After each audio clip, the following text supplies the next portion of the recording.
Bienvenue sur le podcast du site Je bosse en grande distribution. Je suis Jonathan, fondateur du site, et après plusieurs expériences comme chef de rayon et un passage dans le monde des médias, j'ai décidé de faire de Je bosse en grande distribution le rendez-vous de celles et ceux qui vivent le commerce au quotidien. Chaque semaine, je reçois un invité pour parler des nouveaux enjeux passionnants du monde de la grande distribution. On y parle des métiers, de transition numérique ou encore des sujets liés à la RSE. Si vous êtes un auditeur fidèle ou simplement de passage, et si cet épisode vous plaît, pensez à nous laisser une note ou un commentaire sur les plateformes d'écoute comme Apple Podcast ou Spotify, cela nous aide énormément. Place maintenant à l'épisode du jour, bonne écoute. Bonjour David. Bonjour. Content de te recevoir ici. Alors David, tu es le jeune cofondateur d'une solution qui s'appelle Boxy, qui est la première supérette connectée ouverte 24 heures sur 24, 7 jours sur 7. Enfin, en tout cas, c'est comme ça que vous le présentez sur votre site web. Alors David, je voulais vraiment te recevoir ici car derrière Boxy, il y a plusieurs sujets de tendance qu'on peut évoquer. Moi, quand je vois votre solution, je pense déjà à la technologie, Boxy. Je pense au sujet de la mobilité, dont on parle peu dans les médias, mais qui est vraiment clé dans le monde de la consommation, notamment dans l'accès aux produits alimentaires dans les zones rurales. Au commerce de proximité, c'est assez large et je pense qu'on va pouvoir en parler durant ce podcast. Première question toute simple, David, qui es-tu et c'est quoi le pitch de Boxy? Alors moi je suis donc cofondateur de Boxy avec Tom, qu'on a Ouais, monté il y a 4 ans. Avant ça, j'ai un background commercial, j'ai étudié à Lille en école de ouais, commerce et on a ok, monté ça pendant nos études. En fait, le constat est assez simple. Une personne sur deux en France et principalement dans les pays frontaliers en Europe, Espagne, enfin frontaliers à la France, ouais, Allemagne, Belgique, on a une personne sur deux qui se trouve à plus de 5 minutes d'un commerce alimentaire de proximité, plus de 5 minutes en ouais, voiture. Et en donc, voiture. ça crée une vraie inégalité de service. Nous, notre mission, elle est justement d'aller répondre à remailler ce territoire commercial en adaptant le retail au mode de vie des gens qui apprécient encore de vivre dans des territoires périurbains ou ruraux. Et on a pour ça créé en fait plus qu'une solution, c'est comme tu l'as dit, un nouveau format de magasin, un nouveau retailer.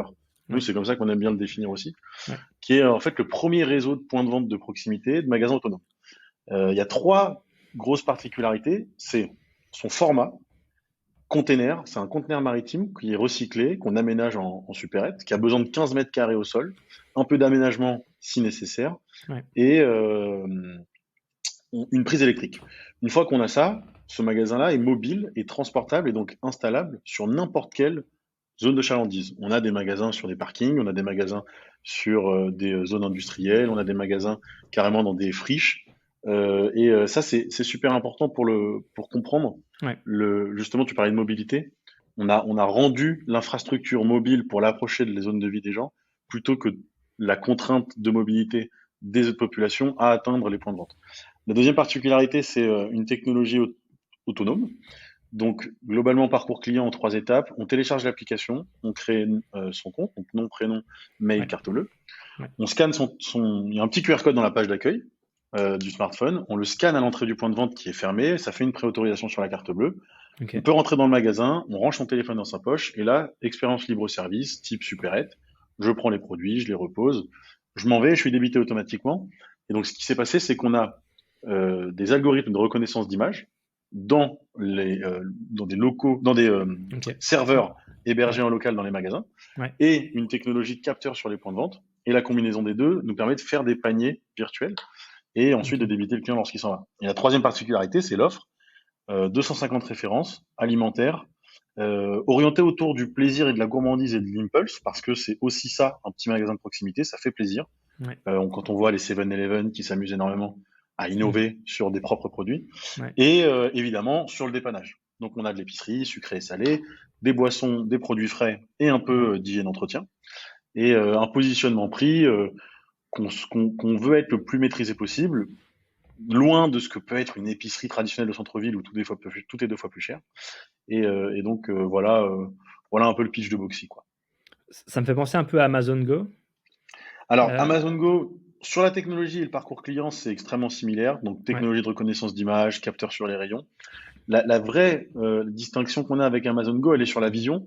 En fait, Amazon Go a pour but de développer une technologie qui s'installe dans des points de vente traditionnels, ouais, donc adaptables à n'importe quel local, et donc adresse un marché complètement différent, qui est la supérette de centre-ville urbaine, avec déjà de la concurrence. Et nous, notre vision, elle est au contraire, de prendre cette technologie et de se dire à quoi est-ce qu'elle nous permet de répondre comme problématique sur notre marché, qui est le marché de la grande distribution alimentaire. Et en fait, aujourd'hui, on a un magasin qui est H24, 7 sur 7, installable n'importe où, qui fait des gains de productivité, et on se dit, OK, on a la possibilité d'installer des magasins là où les concurrents ne vont pas. Et donc, on a une approche du marché complètement différente. Aujourd'hui, ça représente combien de conteneurs installés en France? Aujourd'hui, ouais, en France, une quarantaine, principalement en Île-de-France. On a quelques magasins dans tout pourtour de l'Île-de-France parce qu'on arrive Ouais, à en faire le réassort depuis notre entrepôt. ouais, On a un rythme d'ouverture cette année moyen de ouais, 2 à 3 boxy par mois. Un rythme ouais, qu'on va tenir pas d'ici mal. à la fin de l'année pour, OK. on espère atteindre les 50. L'objectif l'année prochaine, c'est d'ouvrir 2 nouvelles régions, OK. Auvergne-Rhône-Alpes et Hauts-de-France, pour atteindre les 150 magasins. Comment vous choisissez les lieux d'emplacement? Parce que j'imagine qu'il y a un sujet stratégique, mais aussi un peu politique. Est-ce qu'il faut convaincre les maires, les collectivités? C'est un peu disruptif finalement comme projet, non? En fait, le modèle de déploiement est unique en son genre dans le retail. Ouais, Il se rapproche plus en fait du développement d'équipements publics. Par exemple, éoliennes. Bah, les gens ouais. qui développent des éoliennes, bah, ils ont des commerciaux qui tapent aux portes des mairies, ils leur proposent, voilà, mettez une éolienne ici, ça va vous rapporter tant, etc. Voilà pourquoi c'est intéressant. Bah, en fait, on est un peu dans cette démarche-là. Donc en fait, il y a quand même deux temps. Il y a le premier temps, c'est la qualification. Donc là, on reste dans du retail, c'est-à-dire on qualifie la ville, le nombre Ouais, d'habitants, la proximité ou pas avec un commerce de proximité alimentaire existant, l'étude des flux, comment se déplacent les flux, est-ce qu'on a de la visibilité, est-ce qu'il y a une route nationale, départementale, ah oui, etc. Donc ça, OK. on fait déjà notre premier nettoyage et on s'outille. On a des outils aujourd'hui assez performants d'analyse de trafic, piétons et voitures, OK. qui nous Ouais. permettent assez finement, à 100 mètres, de détecter dans une ville ou un village où est le bon spot pour mettre le magasin. Ensuite, on a une deuxième étape. En réalité, il y a trois étapes, il n'y en a pas deux. La deuxième Mmh. étape, c'est il faut qu'on arrive ensuite à créer des clusters de magasins. Parce que pour que le modèle soit rentable, il faut que l'entrepôt se trouve à un niveau Ouais, central de toutes les boutiques satellites qu'on a autour. On ne va pas pouvoir, depuis un entrepôt à ouais, Ivry, par exemple, comme on l'a aujourd'hui, faire le réassort d'un magasin qui est complètement à l'ouest. Et ouais. donc, une fois qu'on a fait ça, on réécrème un peu en se disant, bon, bah voilà, dans notre cible marché, voilà notre cible logistique ensuite, dont on peut faire le réassort depuis nos plateformes. Et puis après, troisième étape, parce que c'est exactement ce que tu disais, là on rentre dans une démarche de développement commercial. Donc on a une équipe très structurée, avec un directeur d'expansion, des représentants commerciaux qui vont en rendez-vous, des prospecteurs téléphoniques qui prennent des rendez-vous à ces commerciaux, et en fait on présente l'opportunité aux municipalités d'installer une boxy, avec en OK. fait un discours qui est assez simple. Il y a deux grands avantages. Le premier, bah, c'est la proposition de valeur de Boxy. Vous n'avez pas de magasin, vos habitants en ont besoin, etc. Donc, ils comprennent parfaitement l'intérêt pour eux d'installer une Boxy. Ouais. Et le deuxième intérêt, mine de rien, c'est qu'on valorise des espaces qui sont complètement inutilisés. Encore une fois, Mmh. quand je m'installe au parking de l'école, Ouais. les quelques mètres carrés que je lui prends rapportent rien à la mairie. Bon, bah, avec Boxy, ça va rapporter les X centaines de redevances qu'on négocie avec eux. Et donc, en fait, il y OK. a une espèce de double avantage pour la ville qui est à chaque fois hyper réceptive. Tu parlais justement, alors on parle de magasins autonomes, c'est autonomie pour l'expérience client. Tu parlais d'entrepôt aussi. Comment ça fonctionne? Est-ce qu'il y a une équipe qui vient tous les jours, toutes les semaines? Comment ça se Ouais, passe? on a un modèle logistique qui est assez proche de la distribution automatique, Ouais, finalement. OK. La distribution automatique, elle fonctionne sur un modèle de plateforme et de satellite. Donc, on a des micro-entrepôts. C'est en gros l'équivalent de ce que les Q-commerçants appellent les dark stores. Finalement, c'est entre 500 et 1000 Ouais, mètres carrés. Plutôt bien positionnés. Alors, eux, ils cherchent plutôt positionner en centre des centres-villes. Nous, on essaye d'être dans un espèce de barycentre régional. mmh, OK. Et ces entrepôts-là, en fait, nous servent de plateforme. Donc, on y fait toutes les tâches, on va dire, à faible valeur ajoutée, très chronophage, qu'on fait dans un magasin traditionnel. Passer les commandes, contrôler la marchandise, euh, intégrer les DLC dans notre logiciel et OK, préparer les commandes, donc un peu en mode drive, là, cette fois-ci. Donc, on OK. connaît nos ventes, enfin, on connaît nos Oui, stocks, pardon. ouais, On les connaît en temps réel. On fait ensuite des prévisions de vente assez précises avec nos algorithmes de machine learning. Et la combinaison des deux nous fait une espèce de liste de courses tous les jours qui nous dit, bah voilà, pour la Boxy de Beauchamp, il te faut 118 produits de plus à réassortir dans la nuit. Voilà les références à prendre. C'est des listes qu'on envoie à nos préparateurs. Ils préparent les marchandises. Puis ensuite, on a des livreurs qui démarrent d'Ivry et font des tournées OK. en grappe. Et donc, ils vont faire entre 4 et 6 magasins. Et ensuite, on répète ça à peu près tous les jours. Comment ça se passe que tes clients, c'est une question qu'on doit vous poser aussi souvent, par rapport à une catégorie de population qui est pas forcément, très Ouais. numérisée, qui est pas à l'aise avec le smartphone, comment ça se passe avec eux? Alors, on sous-estime la numérisation, on nous le pose beaucoup, c'est comme Je suis question d'accord, aujourd'hui. ouais. Ouais, Mmh. on le sous-estime beaucoup. On a 15% d'utilisateurs chez nous qui sont seniors, Ouais, ce qui est significatif. Évidemment, ils sont aussi très représentés. Enfin, ça dépend des villes, mais ils sont parfois très représentés dans les villes et villages dans lesquels on est. ouais, Mais je dirais que la barrière à l'entrée est pas tant numérique que de confiance. En fait, ce qui se ouais, passe dans ces zones-là, c'est que comme, on va dire, le taux de pénétration la consommation digitale est foncièrement différente du centre de Paris, là où il y a une forme de confiance qui a pu se créer chez le consommateur parisien qui se dit bon bah le en ligne c'est safe, ma carte bleue j'ai déjà mis 150 fois sur un site, il n'y est rien arrivé, il comprend à peu près les nouveaux mécanismes de 3DS, etc. Il y a une réévangélisation de la confiance, du lien de confiance à créer. Et donc ce qui ouais, la barrière principale, c'est pas tant que la personne n'ait pas smartphone dans ses mains ou dans sa poche, mais qu'elle nous fasse confiance dans le fait qu'elle puisse y mettre sa carte bleue, ouais. qu'on va rien lui voler, que s'il est surfacturé, il pourra.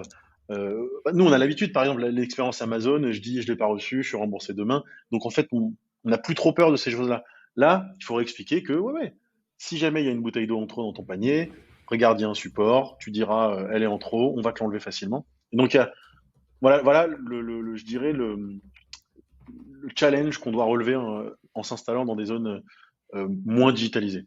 Mais elle est pas relative à la numérisation des utilisateurs. Par Mmh. contre, la connexion, ça c'est un enjeu parce que les réseaux 4G sont pas du tout tous les mêmes. Ça a été Mmh. une vraie bataille de tous les jours chez Casse-tête, nous ouais, ouais, parce qu'on optimise du coup la techno à fonctionner à bas débit, faire des déploiements de mise à jour dans nos boxys, pouvoir parce que nous on remonte beaucoup de data des boxys, savoir ouais, que OK. par exemple les portes fonctionnent en permanence, que toutes les balances des rayons fonctionnent. Donc ça c'est de la donnée qu'on remonte en temps réel pour faire de la maintenance. Et ça on a dû beaucoup bosser pour que ça soit fonctionne bas débit. Donc ça marche bien. Ça reste un challenge en permanence. Ouais, même en région parisienne, vous avez des problèmes de Ouais, ouais. connexion? Oui, oui, C'est oui, oui, oui, franchement, c'est très inégal. Puis en plus, en fait, on est devenu quasiment des experts réseau parce que on constate aussi que parfois, on a des baisses ouais, de débit pour certains mmh, opérateurs. Et donc, on a dû travailler sur des mécanismes multi-SIM, etc. ouais, pour se dire, OK, chez Bouygues, je baisse, je bascule chez Orange, etc. mmh, Euh, donc, non, ouais. non, mais franchement, même en Ile-de-France, ouais, même en région parisienne, il y a des vrais challenges. Ouais, hyper intéressant. Je te disais en intro, le sujet de la mobilité, c'est essentiel pour comprendre la consommation de demain et quand je dis demain, c'est à 10, 20, 30 ans, même plus. Je parle de la mobilité vers les campagnes, enfin de la campagne vers les villes, car c'est une population qui est ou même demain, hein, qui sera obligée de se déplacer vers les villes pour s'approvisionner, et les gens se déplacent, voilà, en tout cas, ne se déplacent plus parce qu'il y a plus de commerce de proximité. Voilà, il y a plus de boulangerie, il y a plus de dépôt de pain, il y a plus de boucher. Sur Bah, votre site, il y en a vous plus êtes jusqu'à Boxy. ouais, il y en a plus qu'à Boxy, ouais. Et sur votre site, vous êtes très transparent dans votre analyse. Vous dites, et je cite: «Les hypermarchés sont peut-être moins chers et avec une grande offre de produits proposés, mais nécessitent de prendre la voiture». Ouais. Et vous dites aussi: «Il est temps de changer les règles du jeu et de révolutionner le commerce de proximité». Donc c'est hyper ambitieux. C'est quoi concrètement ces nouvelles règles du jeu? En fait, nous, on essaye de pas mal sensibiliser les consommateurs dans certains axes de communication à enfin, comment je pourrais dire, à une lecture de leurs achats à coût complet. Ouais. Donc, Mmh. globalement, Oui. quand la boîte d'œufs est 20 centimes plus chère au Boxy, on essaye de renforcer, et surtout, ça se voit, enfin là, avec l'essence, c'est encore plus flagrant, Ouais, c'est clair. il ne s'agit pas que de payer 20 centimes moins cher lorsqu'on va à l'hypermarché, mais en fait, il y a tout un tas de coûts cachés qu'on ne voit pas, Mmh. qui sont notamment bah, l'usage de la voiture, le simple fait d'en avoir besoin déjà, ensuite la consommation de l'essence, et on considère que ça va être une approche qui, de manière assez rationnelle, que le consommateur va naturellement adopter et va être de plus en plus sensible à une analyse en coût complet, on va dire, lorsqu'il fait ses arbitrages Ouais. de consommation. Et c'est là que Boxy va pouvoir définir des règles du jeu un peu différentes, ou ok, certes, sur le prix, parce que la règle du jeu principale, elle, jusqu'à présent, c'est être le moins cher, quoi. Je pense pas Ouais. que cette règle va disparaître, hein. Ça Non, c'est restera sûr. toujours Ouais. à service égal, on privilégiera toujours le prix. Je pense que Mm. le consommateur reste quand même un agent rationnel. Mais il va falloir pouvoir être beaucoup plus transparent et analyser beaucoup plus quels sont les coûts qui sont cachés lorsque je fais mes achats. Donc, la vision de Boxy, c'est un peu d'être le cellier connecté en permanence réassorti de 50% des familles françaises, Ouais. dans lequel je trouve, je, je, je me libère en fait des courses. On va pas remplacer les courses. Il y a plein d'offres en plus qui peuvent Non, bien potentiellement sûr. remplacer les courses. Ouais.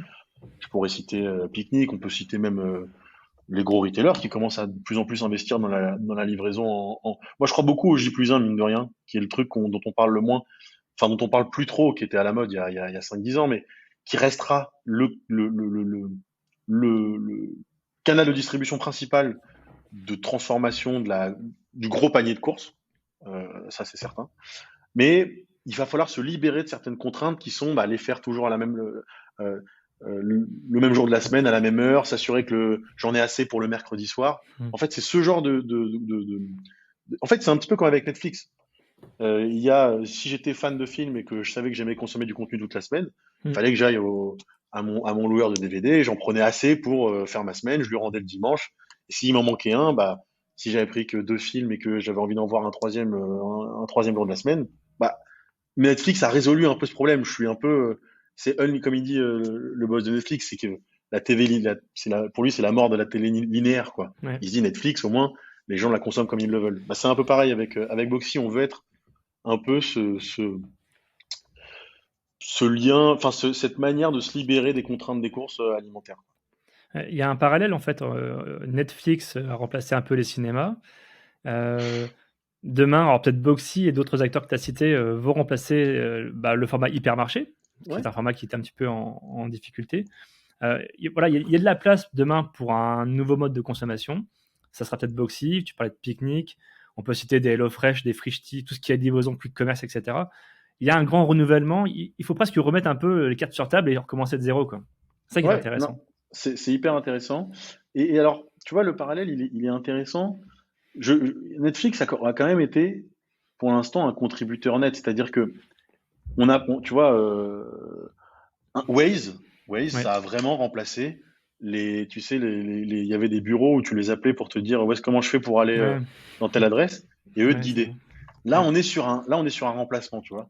ouais, Netflix, je dirais qu'on est quand même plus sur la création d'un nouvel usage. Les ouais, gens, enfin, le taux de remplissage des cinémas, sauf à part avec le Covid, a mmh, jamais vraiment été a jamais vraiment eu un gros impact à cause de Netflix, parce qu'en fait, on y vit une expérience. Et ça, je pense que chez ouais, Carrefour, ils l'ont bien compris avec leur je suis projet d'accord.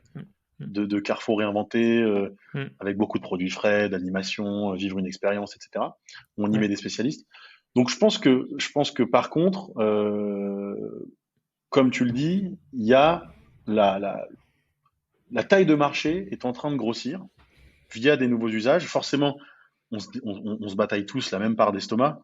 Donc, la question, c'est en fait, est-ce que la grande distribution, en fait, la bataille, elle est plus grande distri restauration.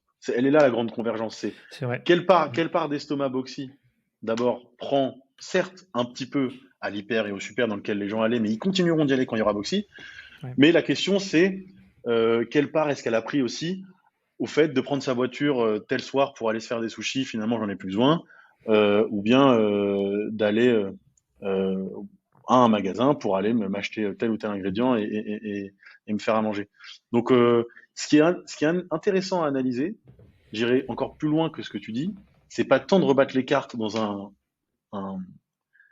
un cercle circonscrit à la grande distribution, mais j'élargirai à la à consommation. l'alimentaire au Ouais, global, et je dirais en fait à la part d'estomac. C'est comment on rend l'estomac des populations, c'est mmh, lui le marché, c'est lui le marché, tu vois. Et tu vois, pour illustrer ça, nous on a lancé dans le cadre Boxy une machine à café. Ça a l'air bête quand je le dis comme ça, mais mine de rien, c'est une vraie verticale, quoi. C'est une vraie mmh, machine, tu vois, grain, moulu, quali, mmh, un bon espresso quasiment meilleur que ce que tu peux trouver dans certains, tu vois, café, bars, brasseries à Paris, ouais, etc. Et, et, c'est un usage qui est, voilà, c'est un nouveau moment de consommation autour du petit-déj ou du goûter. Ça reste de la part d'estomac et de se dire comment est-ce que aussi dans ces villes dans lesquelles je vais, bah, je remplace parce qu'il n'est plus là, donc je tue pas, hein, juste je le remplace. Ouais, ouais. Ouais. Le bar tabac dans lequel les gens aimaient bien aller se prendre Mhm. un petit café, tu vois, au comptoir à 8 heures, quoi. Et donc ouais, ouais, ça va être un moment hyper intéressant. Comment tu vois les choses? Parce que bon, pour créer Boxy, il faut être un peu visionnaire. Comment tu vois un peu l'avenir à 10 ans? Est-ce que tu vois des acteurs qui émergent et qui se sont déjà bien installés, qui vont vraiment encore plus progresser? Ou est-ce que tu as encore quelques doutes? Mm. Sur l'alimentaire, je pense que comme je le disais tout à l'heure, la livraison J plus Ouais, 1, donc ouais, Picnic qui a très bien démarré pardon, dans le Nord et ouais, qui va continuer son expansion. Mine de rien, Ocado qui parle pas beaucoup de com, mais ouais, fonctionne quand même pas mal quand on voit le nombre de camions dans Paris, et puis surtout les deals qui continuent de signer pays après pays. Euh, je pense que ce mouvement-là a pas vocation à s'arrêter. ouais, Ce vers quoi j'ai une vraie interrogation parce que ça a l'air naturel. C'est le modèle hypermarché entrepôt où en fait les retailers réexploiteraient leur surface pour en faire pour partie des surfaces de vente, pour partie des surfaces de préparation et pour ouais. partie des surfaces de dark kitchen aussi, qui peut être pas mal. Ça, Mmh. il faut voir ce que ça donne. Dans les faits, il y a eu plein de tests. Nous, ce à quoi on croit pas beaucoup, c'est notamment le ship from store. Et on l'a vu avec la fin de l'Instacart aux États-Unis, avec je sais plus quel retailer qui disait qu'en fait, il y avait trop d'Instacarteurs dans les rayons et en fait, l'expérience client Ouais, était ni bonne pour l'Instacarteur, ni bonne pour non, leurs clients. Donc ouais, ça, il faudra voir ce que ça donne. Ensuite, évidemment, l'explosion de la proximité va continuer de toute façon. Boxy en sera un des principaux moteurs, mine de rien, vu la saturation des centres-villes. Là où elle va continuer de grossir, ça va se trouver plutôt en zone périurbaine et en zone rurale. Et le mouvement auquel je crois beaucoup, c'est ce que je te disais tout à l'heure, c'est la convergence food enfin food, du coup restauration ouais, et l'industrie. Mmh. distribution. Et les Américains sont un peu en avance, pareil les Asiatiques, tu vois, avec du 7-Eleven, qui est devenu une espèce de, tu sais plus trop, en fait. Le 7-Eleven, c'est à la fois un convenience Mmh. store, mais en fait, ils ont un truc à hot dog. Ils font des pizzas. Ils ont Ouais, créé leur propre boisson granitée que tout le monde, qui est hyper connue là-bas, etc. ouais, Et parce qu'en usage des actifs, ça fait un sens phénoménal. Je crois que la Bellevue d'ailleurs est plutôt avancée là-dessus aussi, ouais, à réexploiter en fait les produits frais dans des préparations de repas qui sont ensuite livrés.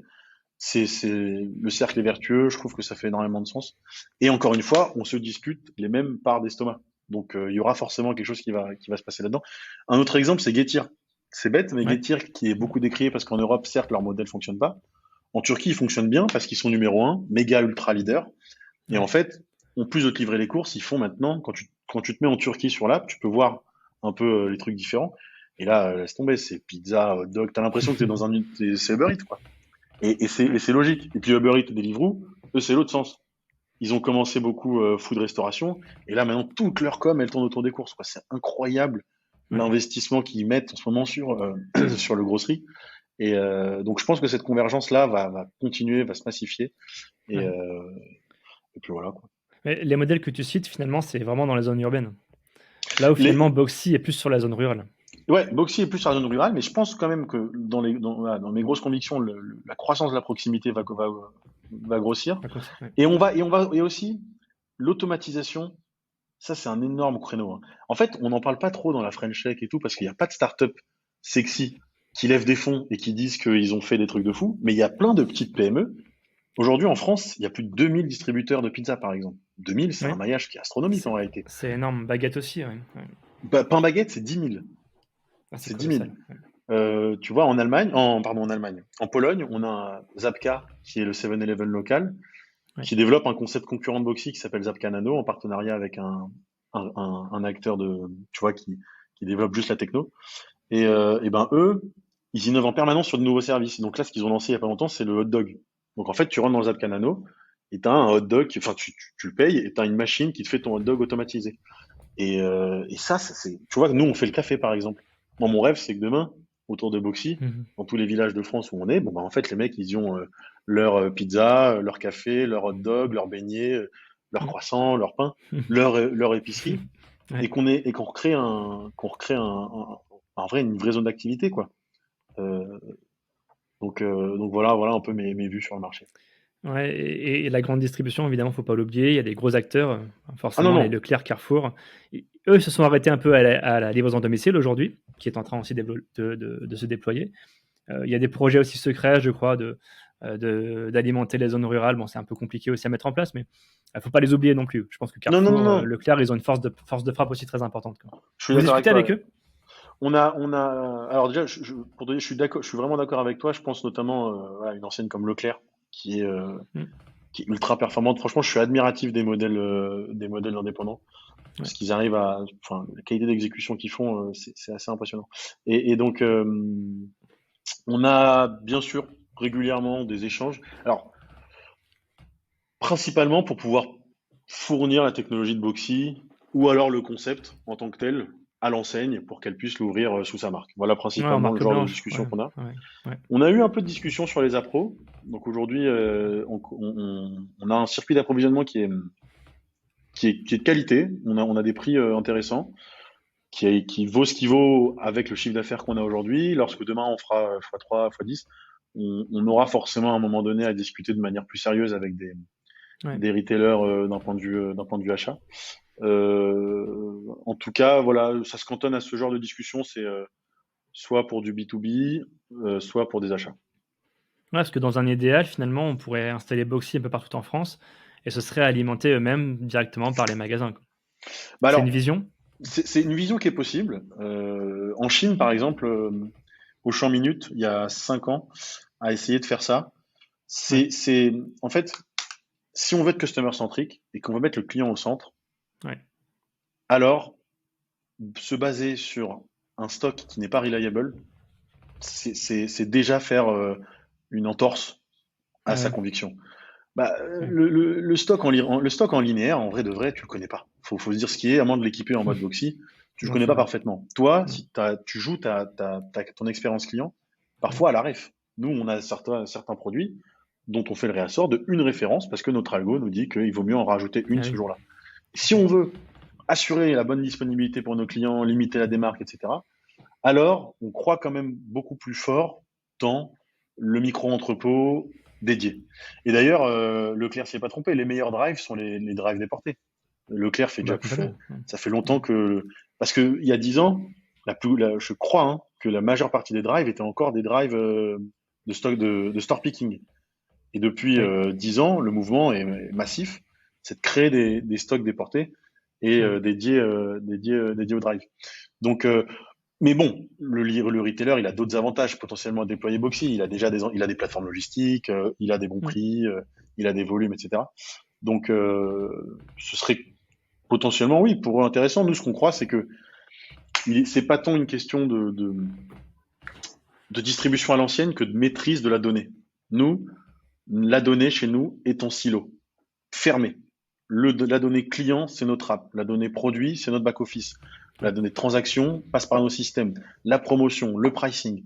Et donc, en fait, on peut capitaliser sur toutes ces briques-là pour, de manière continue, améliorer l'expérience client, la disponibilité des produits, la qualité de l'offre, le route planning, donc pour optimiser notre logistique, Ouais. etc. Et donc, c'est la raison pour laquelle on a la conviction qu'on sera gagnant sur ce marché parce qu'on aura pris le pari Mmh. d'être vertical et intégré.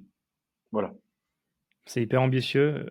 J'ai une dernière question. Où sera Boxy dans 10 ans? Comment tu vois les choses?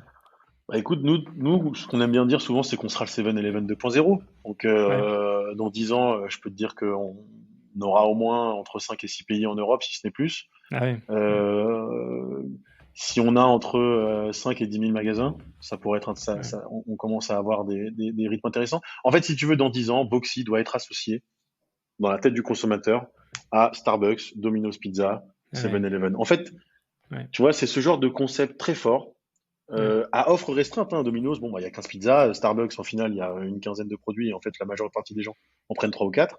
ouais. Euh, Mmh. mais c'est rentré dans le quotidien de leur vie. C'est tu vois, et c'est très répétable. Domino's, ils ont compris où est-ce qu'il fallait mettre des magasins Domino's. Bah, ça fait 15 ans que les mecs en bourse, alors avant la crise, Ouais, ils surperformaient les cours d'action de la tech. ouais. Pareil pour Starbucks. Et donc nous, notre vision, dans 10 ans, c'est de trôner parmi ce genre de service dans la tête de nos consommateurs. C'est tout le mal que je vous souhaite. Le projet est passionnant. Donc, je vais Merci suivre beaucoup. ça avec attention et j'espère que nos auditeurs auront apprécié cet échange. Avec plaisir. Merci beaucoup pour l'invitation. Merci, À bientôt. merci David, à plaisir. Merci, à bientôt. Au revoir. Merci à tous d'avoir écouté ce podcast jusqu'ici. Pour retrouver des informations sur notre invité et accéder à différentes ressources, cliquez sur la description pour en savoir plus. Ce podcast est produit par le média indépendant Je bosse en grande distribution. Chaque semaine, nous proposons un regard différent sur la vie des magasins, des enquêtes, des décryptages, des témoignages. Retrouvez-nous sur notre site et rejoignez la première communauté des professionnels de la grande distribution. Sur Facebook, LinkedIn, Instagram, TikTok, vous êtes plus de 450 000 à nous suivre. Vraiment un grand merci pour votre fidélité. Et pour celles et ceux qui veulent aller plus loin, nous proposons toute une série de ressources et d'accompagnements à destination des commerces. Pour en savoir plus, cliquez dans le menu Agence ou ressources sur l'accueil de notre site. À bientôt!